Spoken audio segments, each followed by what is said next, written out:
భవిష్యత్తులో లేకపోతే నీకు ప్రస్తుతం ఉన్న దాంట్లో నీకు శక్తిని చాలని దాన్ని బట్టి నీకు జయం రాకపోవచ్చు. దేవుడు నాకు తెలియజేస్తుంది, గళితీయుల రాసిన పత్రిక 6:7 మోసపోకడి, దేవుడు విక్రమింపబడడం, మనుషుడు ఏదైతే విత్తుతాడో అదే కోస్తాడు. There is a price you need to pay for the power. నీకు కావాల్సిన శక్తి కొరకు నువ్వు వెల చెల్లించాలి. మీరు ఉపవాసం ఉన్నారంటే మీకు దేహం బలహీనంగా ఉందేమో, మీకు బాధ కలుగుతుందేమో. మీకు ఆ ఉపవాసం ఉన్నప్పుడు అన్ని జ్ఞాపకం వస్తుంది. ఉపవాసం ఉన్నప్పుడు అన్ని బిర్యానీలు గుర్తొస్తాయంట, అన్ని కొట్లు గుర్తొస్తాయంట, అన్ని బుఫేలు గుర్తొస్తాయంట, అందరిది ఎవరు తిండిలు తిన్నామో అవన్నీ గుర్తొస్తాయంట. కానీ దేహాన్ని అదుపులోకి తీసుకో. అపవాది శోధిస్తున్నాడేమో చెప్పుకో, నేను చచ్చిపోను, ఒక పూట తినకపోతే ఏం చచ్చిపోను. నువ్వు పోరాడేది ఆ వ్యక్తిని కాదు, ఆ మనిషిని కాదు, నిన్న మాట్లాడిన వారిని కాదు, ఇది కాదు నువ్వు పోరాడేది.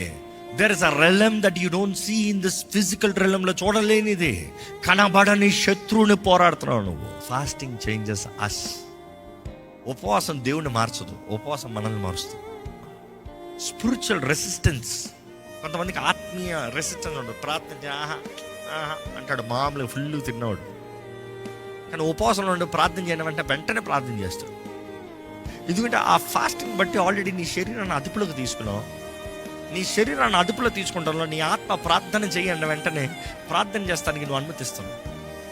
అదే ఉపవాసం లేనప్పుడు శుభ్రంగా తిని పడకెక్కో, ప్రార్థన చేయి. దేవుడు ఎంత ప్రేరేపించినా కూడా నీలో ఆ ప్రేరేపణ వస్తాం గొప్ప కాదు, కానీ ఆ ప్రేరేపణకు లోపడతాం. ఉపవాసం ద్వారా అటువంటి కార్యాలు జరుగుతాయి.